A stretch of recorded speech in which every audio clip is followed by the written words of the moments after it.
Good evening all of you. मैं पवन sir Anandraj lectures में आप लोगों का हार्दिक स्वागत और अभिनंदन करता हूं।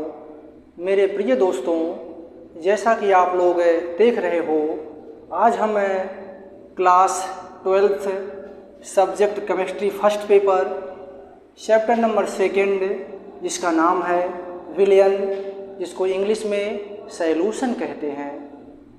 इस अध्याय में हम लेक्चर फर्स्ट लेकर आए हुए हैं, जिसमें आपको विलयन किसे कहते हैं, विलयन का निर्माण कैसे होता है, उसी के विषय में चर्चा करेंगे, जो कि बहुत ही अच्छे तरीके से चर्चा किया जाएगा, जिससे आप आसानी से समझ जाओ कि विलयन किसे कहते हैं।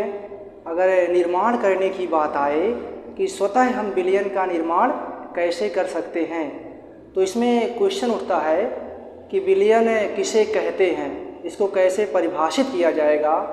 तो मेरे प्रिय दोस्तों, विलयन को हम यूँ परिभाषित कर सकते हैं कि दो या दो से अधिक पदार्थों के समांगी मिश्रण को विलयन कहते हैं। समांगी मिश्रण को विलयन कहते हैं। इसमें देखिए मेन पॉइंट आपका क्या आता है, समांगी मिश्रण। तो देखिए यहाँ पर थोड़ा सा हम चर्चा करेंगे समांगी मिश्रण के बारे में, फिर आगे हम आपको बताएंगे। देखिए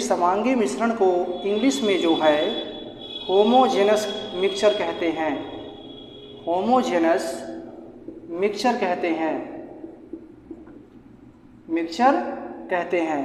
और समांगी मिश्रण को यदि देखा जाए तो आप वास्तविक विलयन भी कह सकते हैं। कहने का आशय यह है कि समांगी मिश्रण को आप वास्तविक विलयन भी कहेंगे, और वास्तविक विलयन को ट्रू सॉल्यूशन भी कहा जाता है। वास्तविक विलयन को ट्रू सॉल्यूशन भी कहा जाता है। तो ये आपका हो गया भैया ट्रू सॉल्यूशन हो गया। अब समांगी मिश्रण का निर्माण कैसे होता है, जब आप इसको क्लियर कर लोगे तो विलयन को आसानी से आप क्लियर करने की कैपेसिटी कंटेन कर लोगे। तो इसमें देखिए सपोज दैट कि हमने एक पात्र को लिया। क्या लिया भैया? एक पात्र को लिया। इस पात्र में यदि हम जल को डाल दिया, इस पात्र में हमने जल को लिया।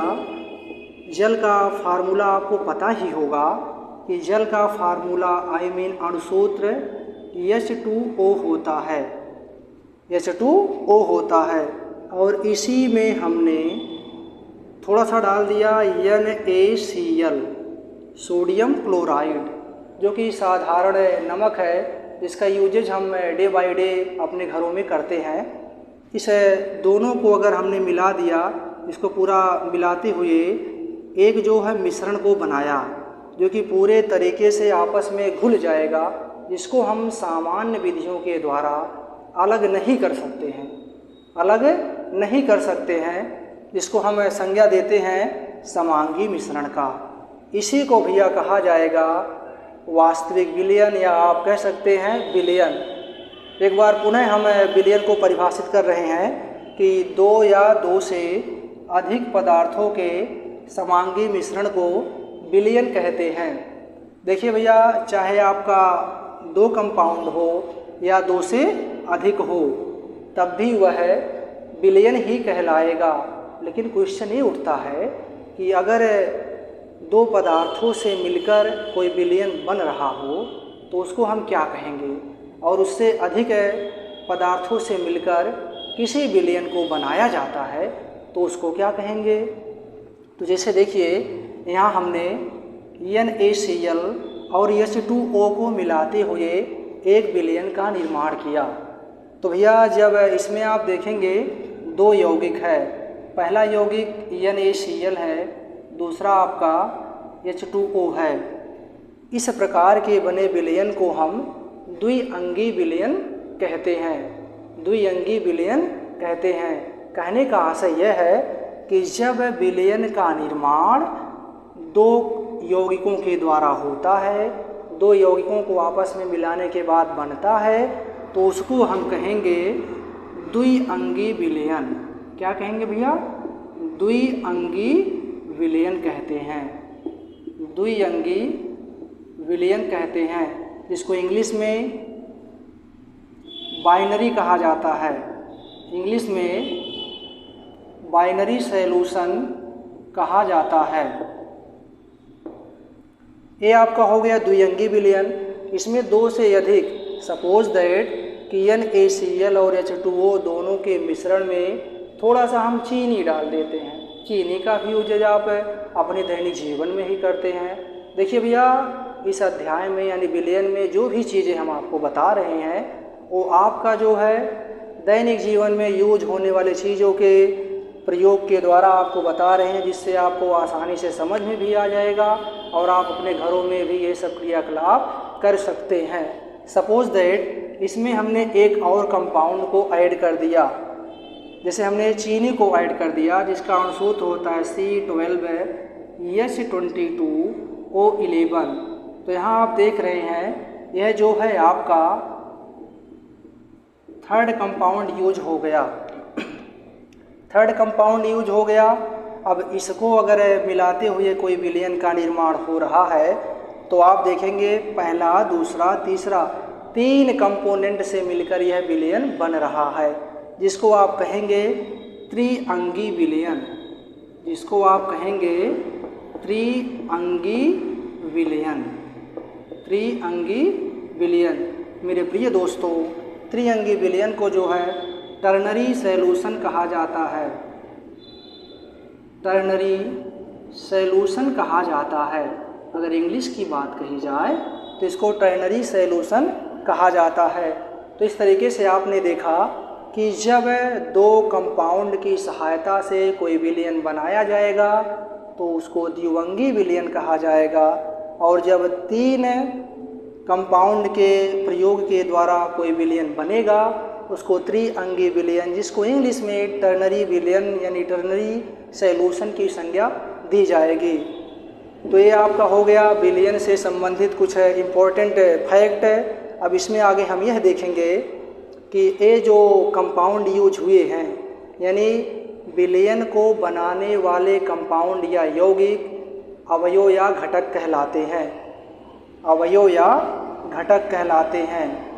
विलयन को बनाने वाले पदार्थों को हम अवयव या घटक कहते हैं। अगर इसमें कह दिया जाए कि NaCl यानी सोडियम क्लोराइड, जल यानी H2O, चीनी C12H22O11, इसमें क्या है तो आप कहेंगे ये तीनों जो हैं घटक हैं। किसके घटक हैं? विलयन के घटक हैं। यानी NaCl, H2O, ये जो आपका चीनी दिया गया है, तीनों आपके क्या है? अवयव या घटक हैं। ज़्यादा से ज़्यादा आप देखेंगे इस अध्याय में आपके द्विअंगी विलयन के बारे में चर्चाएं की जाती हैं। बच्चों, किसके बारे में? द्विअंगी विलयन के बारे में चर्चाएं की जाती हैं। तो इसमें हम देखेंगे जो अवयव या घटक होते हैं द्विअंगी विलयन के लिए यूज होने वाले अवयव या घटक को विलेय और विलायक की संज्ञा दिया गया है। क्या संज्ञा दिया गया है? विलेय और विलायक की संज्ञा दिया गया है। पहला भी आपका विलेय होता है, दूसरा आपका विलायक होता है। विलेय और विलायक ये दोनों जो है द्विअंगी विलयन में महत्वपूर्ण भूमिका निभाते हैं, जिसमें यदि देखा जाए विलेय को इंग्लिश में सैल्यूट कहते हैं। विलेय को इंग्लिश में सैल्यूट कहते हैं और विलायक को इंग्लिश में सॉल्वेंट कहा जाता है। विलेय को इंग्लिश में सैल्यूट और विलायक को इंग्लिश में सॉल्वेंट कहा जाता है। अब देखिए, अगर परिभाषा की बात कही जाए कि विलेय को कैसे हम परिभाषित करेंगे और विलायक को कैसे परिभाषित करेंगे। कोई भी विलयन अगर दिया गया हो, विलयन में कह दिया जाए कि विलेय किसे कहेंगे और विलायक किसे कहेंगे, तो भैया आप विलेय को यूँ परिभाषित कर सकते हैं कि किसी विलयन में उपस्थित वह अवयव या घटक जो कम मात्रा में यूज होता है, जो कम मात्रा में यूज होता है। इसकी अगर मात्रा की बात कही जाए तो इसकी मात्रा क्या होती है? कम मात्रा में यूज होता है, उसको हम विलेय की संज्ञा देंगे। और उसी के अगर विपरीत देखा जाए, जो अधिक मात्रा में यूज होता है, जो अधिक मात्रा में यूज होता है, उसे हम विलायक की संज्ञा देंगे। मात्रा का मतलब आप मात्रा को भार भी कह सकते हो, द्रव्यमान भी कह सकते हो। तो इस तरीके से अगर देखा जाए तो द्विअंगी विलयन में विलेय और विलायक पार्टिसिपेट होते हैं। इसके अकॉर्डिंग यदि आप देखेंगे कि विलेय और विलायक को जोड़ दिया जाए तो आपका विलयन प्राप्त होगा।